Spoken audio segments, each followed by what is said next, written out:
Hi, I'm Erica from my phone and welcome to another video. Today we are listening to Mitski's Bury Me at Makeout Creek album. I'm really excited, honestly. After listening to two different Mitski projects and really kind of falling in love with both of them, I didn't instantly fall in love with either, but they grow on you. They get stuck in your head so much. I had, after my Puberty 2 reaction, I had both Happy stuck in my head on repeat for a few days, and I also had My Body's Made of Crushed Little Stars. And that didn't even happen right after the album. It happened a couple weeks later, just stuck in my head in the middle of doing a lab report. Me in Jerusalem, that. Like wow.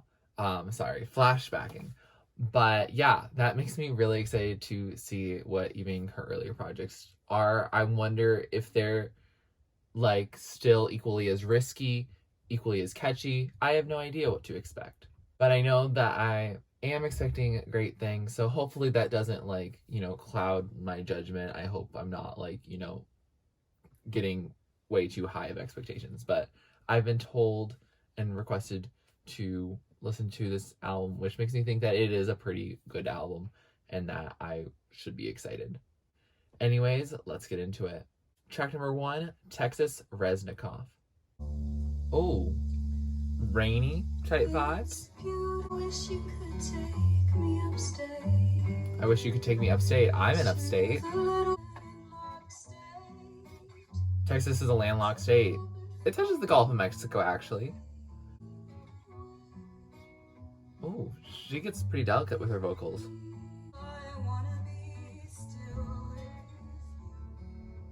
I want to be still with you. Oh, My Body's Made of Crushed Little Stars came to say hello. I can't really tell what she's saying. The production got too loud.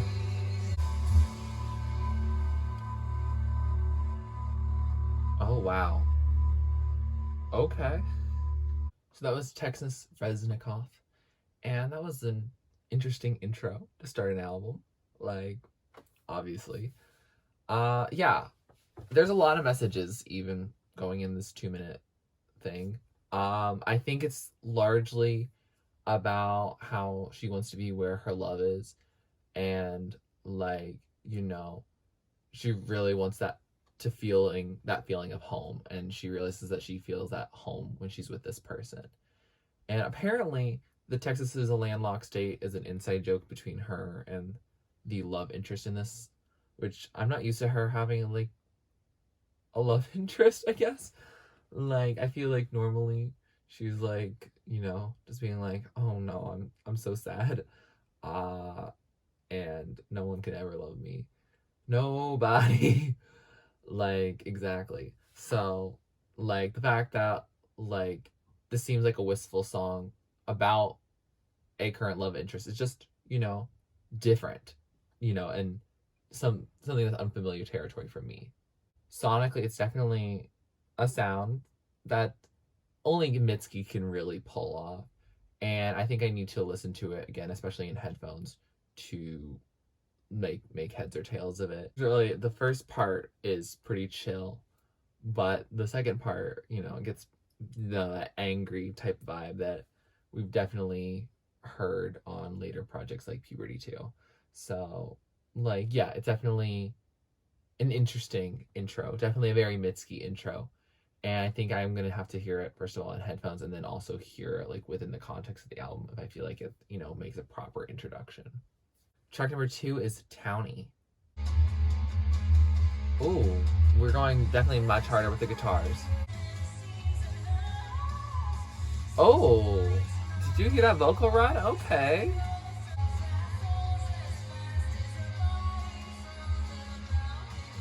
I want a love that falls as fast as the body from balcony. Mitski.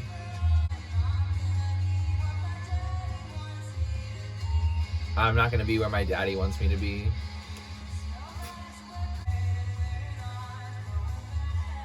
We're not going back.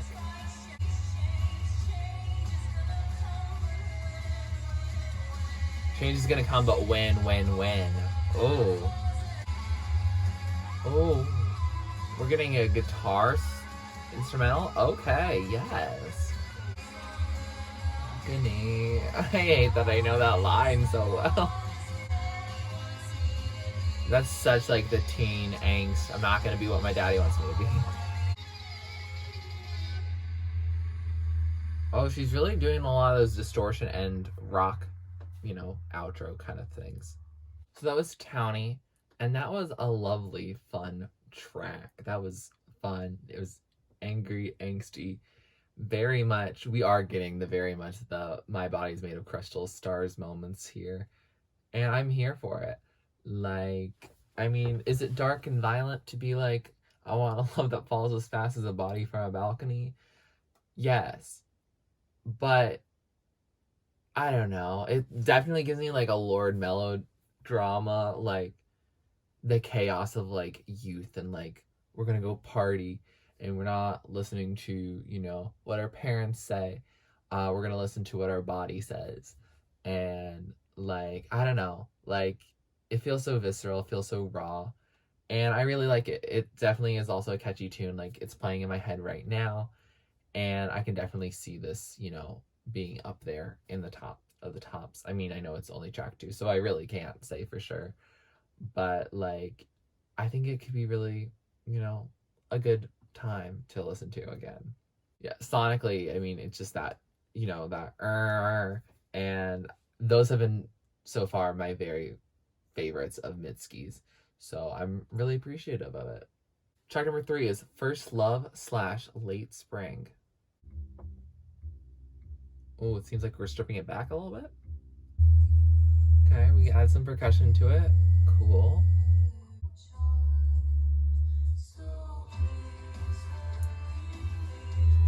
What? Please don't say you love me. What? One more word from you and I would jump off from this ledge. Oh my god, this is a dark album. Alright, another guitar moment. Like, she definitely has sonically evolved from here on later projects. Oh, whatever that synth is, I really like that.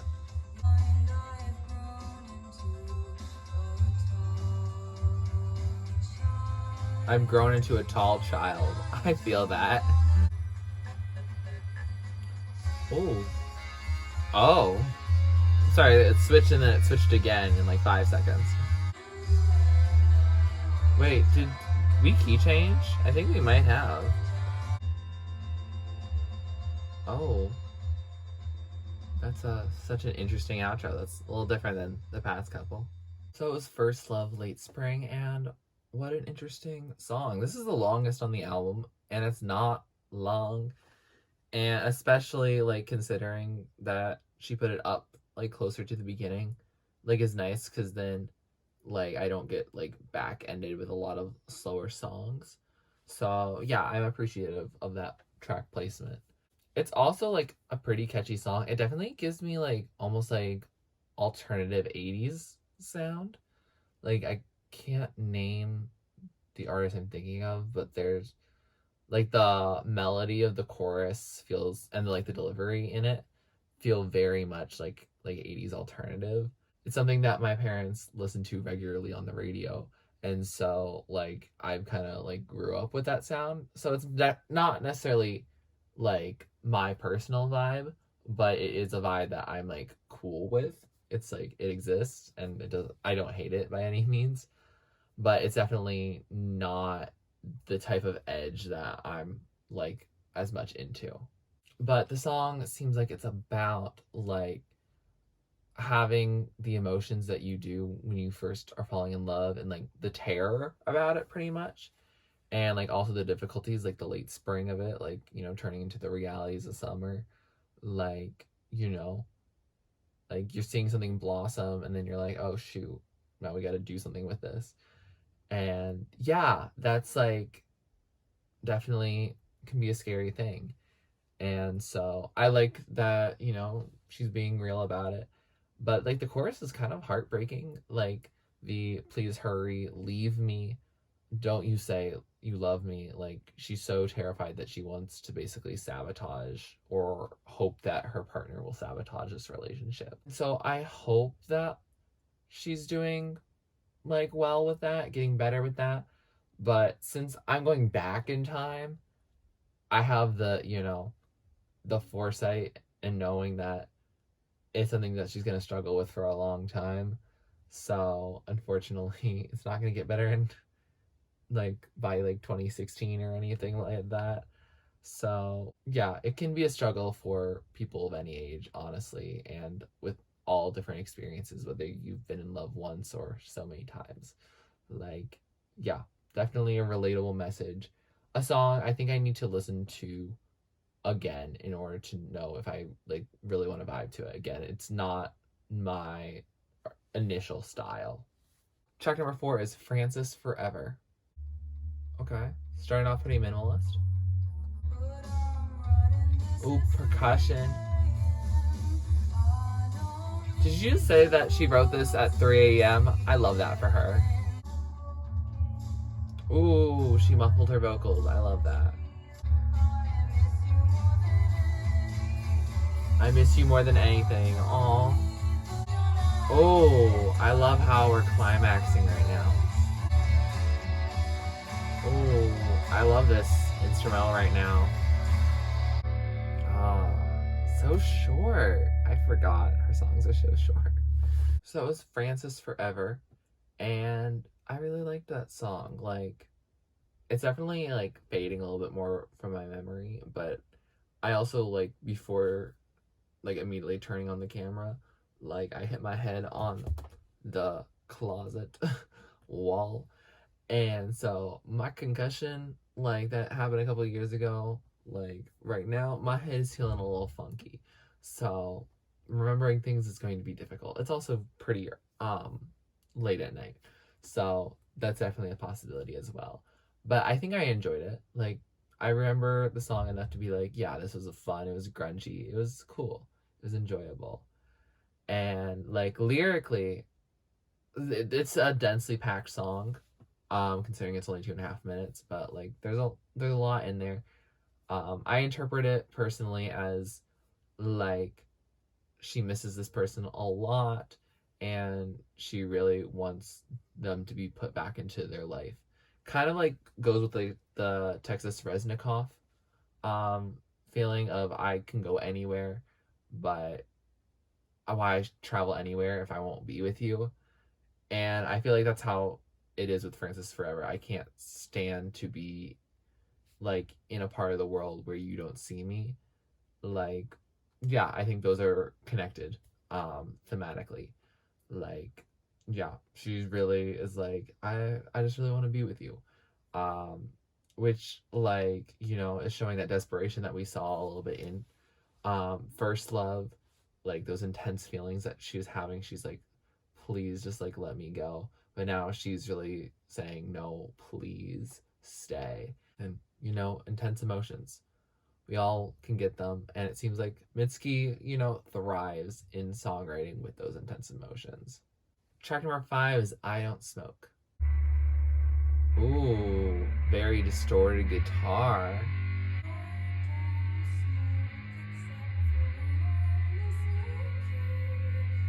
Except for when I'm missing you. Is that what she said?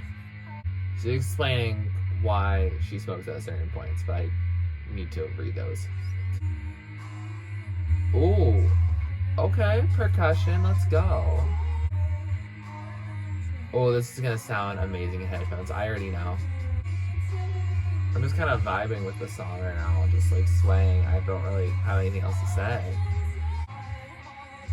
Did you break my heart? No, I don't want your heart to break, Mitski. Oh, and we're just gonna end with that really amped up guitar. So that was I Don't Smoke, and that song's production really mesmerized me. Like the amped up like guitar, just like doing some chords, and like that percussion, I was like just like swaying so much. Like I literally like just got lost in the song, in a good way though. Like it really captivated me, and it definitely was a song to like vibe to rather than like, for me, as much. Like I didn't really pay attention to the lyrics while listening as much. But when looking up the lyrics, what I did realize is that, you know, she's talking a lot about like smoking and like, you know, relating it to like a toxic relationship, like the toxic habit of smoking. I think also like I think her partner in this situation like also smoked, so she wanted to, you know, taste what he tasted like what his lips tasted like because he was smoking. Like that plus also like, you know, as a coping mechanism for when he wasn't around. So like yeah, I appreciate her, you know, making that link. It's definitely something that I feel like gets addressed also later on, like Crack Baby, for example. Like, you know, these parallels between like wanting love and wanting to feel something, and then like, you know, like drug addiction. Like I think there's a lot to unpack, and I think she does it really beautifully in songs that sound really beautiful. And yeah, I think I definitely enjoy this song sonically for sure. Lyrically, it's not something I personally can relate to much, but like it's definitely also like a song that I think is a good song to just like vibe to in general and like not worry too much if it's personally relatable. Like that's my opinion on that. I feel like it has such a unique sonic structure that like I don't really need to pay attention to the lyrics. It's kind of hard to pay attention to the lyrics, at least through my speaker. Maybe in headphones it's easier, but like I'm not really that concerned for this song. Track number 6 is Jobless Monday. Ooh, that bass. Can't afford to buy my food. Yikes. Okay, we're picking it up. We keep adding more sonic elements. Ooh, unique sonic elements. Reminds me a little like When the Pond, Fiona Apple-esque. She said, "Take me out," like me in Jerusalem. So that was Jobless Monday, and you know, short track. You know, like kind of like there wasn't a whole ton in terms of production that was like happening, and like it was, you know, just a vibe, like a song to vibe to again. And like yeah, I think it helps continue that story with like also the seasonal motifs. She's like, please like take me out, and she doesn't mean like take me out, you know, like that, but more of like let's go out on a date. But she specifically wants it to be, you know, under the sun, trying to, you know, where it's warm and bright, you know, like the spring or the summer, but with how windy it is, like, and how, you know, it seems like their relationship's gone pretty cold and pretty minimalist. So much more like a winter time vibe. So she really wants to feel that warmth. And like, yeah, you know, she really wants that relationship to work out. Definitely gives me also the Francis Forever vibes of like, please stay. And she's like, just please, just can we go out, please? And like, I don't know if her lover will. Probably not, because it seems like the he in the song, and also the he that we often hear throughout this album, is not really that great of a person. Like, she deserves better than him. So I doubt that he's gonna do it because he's incompetent. So yeah. It's a song for me right now that I just like am cool with, but like it doesn't like strike me as something like groundbreaking as some of these other songs definitely like bring some nuance. Track number 7, Drunk Walk Home. Oh, sounds like a knocking at the door almost.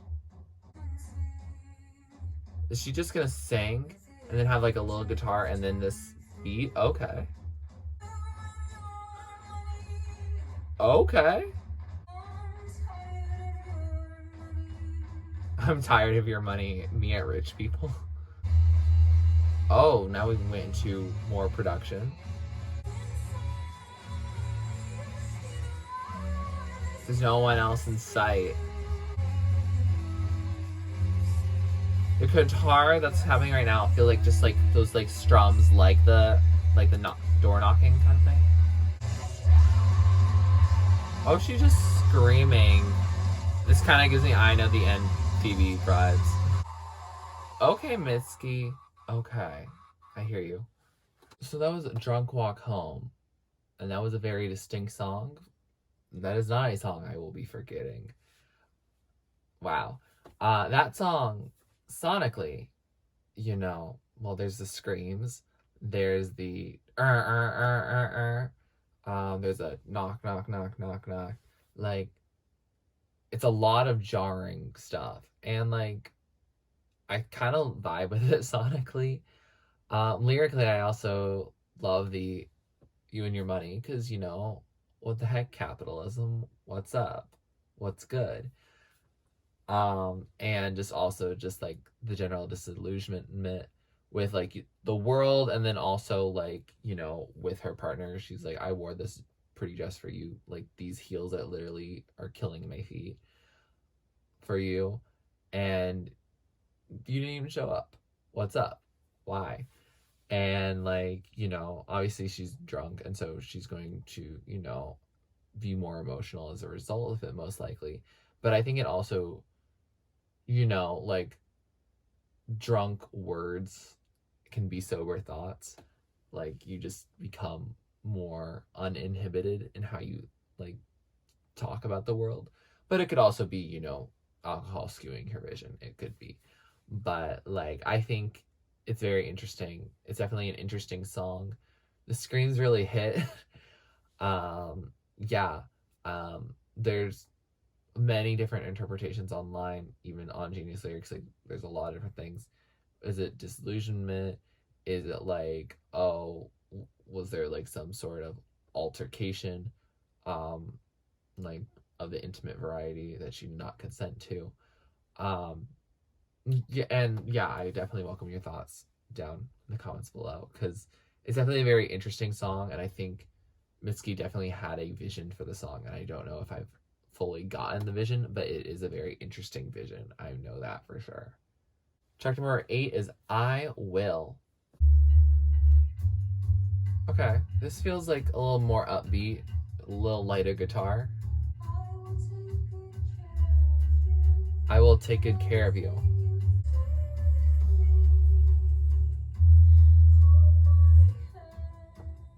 Stay with me, hold my hand. She really still wants them to stay.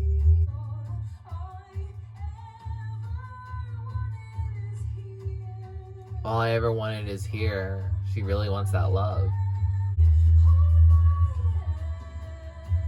I love how she delivers these lyrics here. She feels very desperate, but singing still beautifully. I'll be brave. Yeah, she is brave if she's gonna stick with this nobody.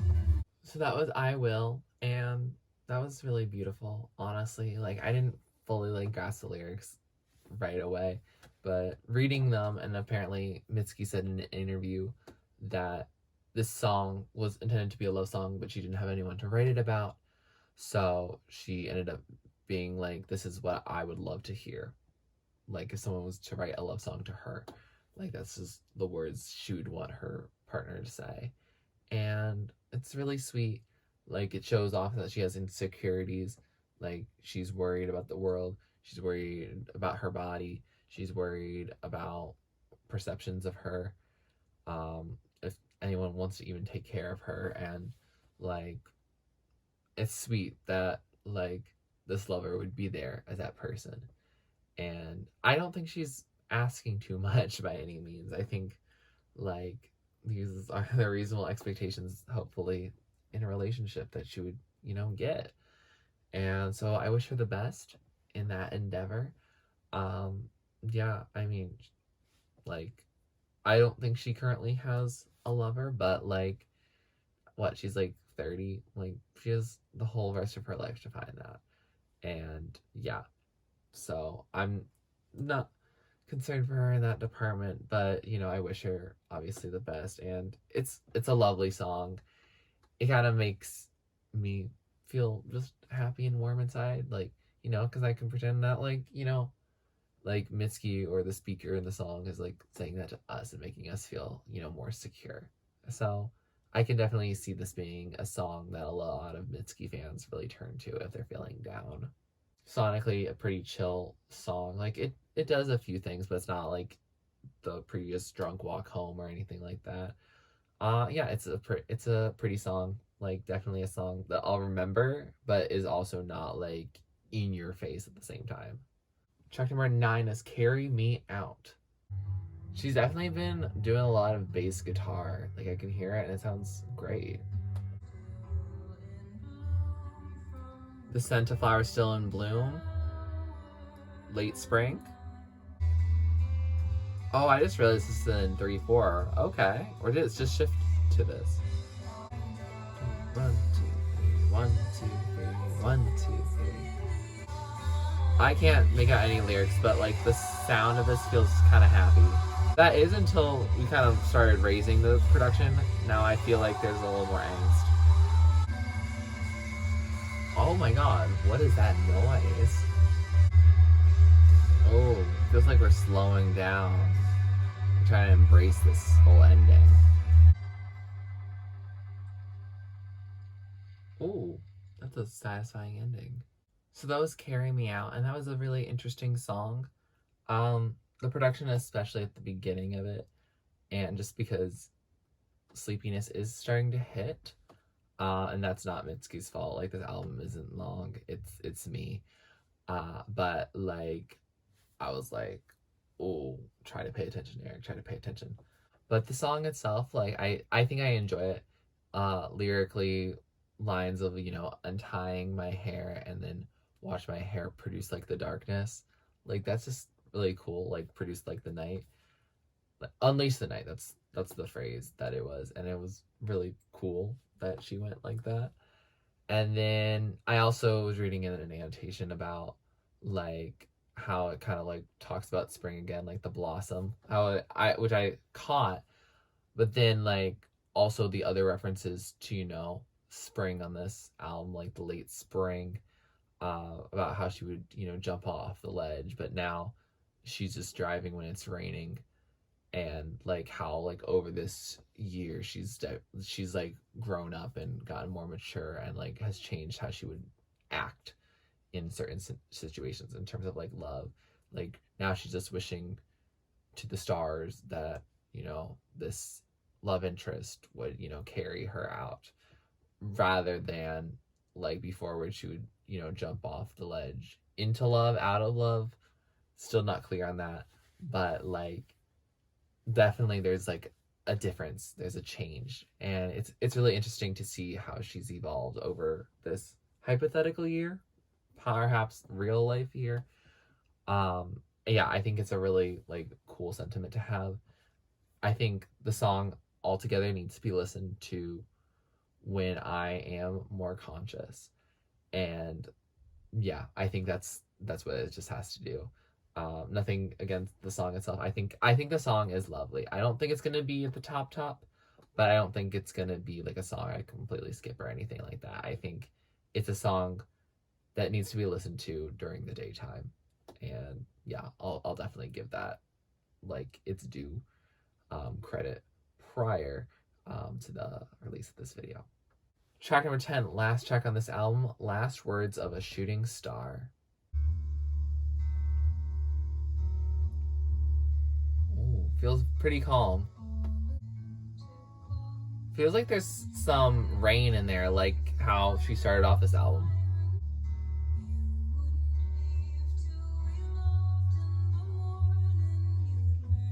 You wouldn't leave until we loved in the morning.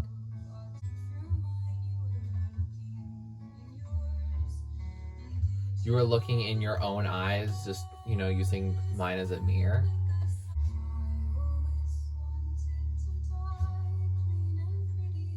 I wanted to die clean and pretty.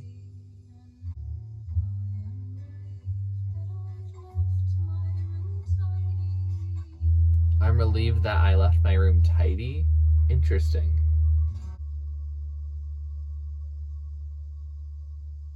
Wait, that's gonna be the last line. About having a room that's tidy? Okay, Mitski. So that was Last Words of a Shooting Star. Um, why did you use Mitski? I just spent a lot of time in the lyrics just now because I thought it was, like, thinking of herself as a shooting star and, like you know, as you die or, as a relationship ends, like, you get, she's just reflecting on that and, like, what her last words in that situation are. But that's not at all what it is. Um, it's more of she is on a plane that is crashing down and is reflecting on her life. And wow, I'm sorry, that's just a really dark thing. Not something I really expected the album at the end to do, just because, like, I felt like the I Will and the Carry Me Out felt like we were getting to a more optimistic conclusion rather than, a plane crashing. So, like, yeah, that makes me a little nervous. Songs you should not listen to on a plane. That song. She's glad that the turbulence wasn't forecasted because she would be too busy to, change planes.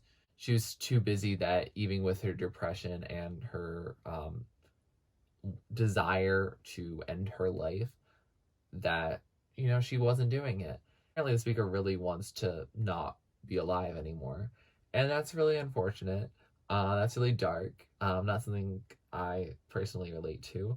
But, like, I mean, definitely, it's a very raw sounding song in terms of that. Sonically, I just, with all the reading the lyrics, I've lost what the sound is.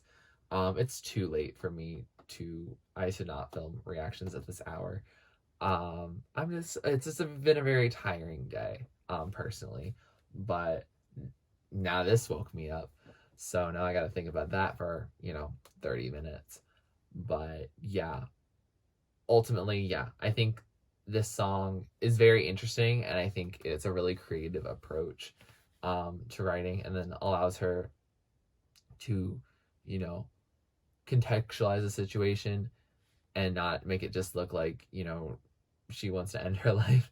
Like, she's, like, thinking about it in the context of, oh, if your life's gonna end anyway, like, very soon, like, what are you thinking about? I think that's a really interesting thing and something I need to think about more at a time in which I can do some more critical thinking. With that said, we have finished this album, and I have to say, wow, okay, Mitski, she did something here. Like, she always does something. And the amount of, like, rawness, this visceral emotion, it's very admirable that Mitski can do that. It's something that I think I don't see in a lot of different artists. It's something I've definitely noticed more in alternative artists, like a Fiona Apple, like an Alanis Morissette. But, like, I think Mitski has, like, it on lock. How to show off very raw, pure emotions. Like, I feel, like, visceral sensations when I listen to her music, especially this album. Like, from, the Townie of the a love that falls as quick as a body from a balcony. I still remember that line still. That's still stuck with me right now, even after listening to that song just once. Like, wow. And then, Drunk Walk Home, like, that disillusionment, like, I could feel that. And then even, like, at the end, this Last Words of a Shooting Star, like, that dark depression, like, wow. Like, it's a very good album. It's well done. It's well made. Yeah, I think in terms of, like, is it gonna be my favorite or not, I don't know. I don't think I've ever had a clear sense of a Mitski project in terms of how much I like it when filming the video. Like, I think with Be The Cowboy, I don't think I liked it at all in the first listen. In Puberty 2, I was like, I mean, like, it's okay, but, like, not Be The Cowboy level. But now I'm like, do I like Puberty 2 more? I don't know. Like, that's the thing. I just don't know. And, like, Bury Me at Makeout Creek, I think I'll have to listen to it, obviously, again, to, get it and just, like, listen with headphones. Like, I mean, it's a 30-minute project. I can get through it. And so I'm really interested to see. There's no parts where I think that the album really lets up, which is nice. I like both Puberty 2 and Be The Cowboy both have a slow ballad that I didn't really vibe with.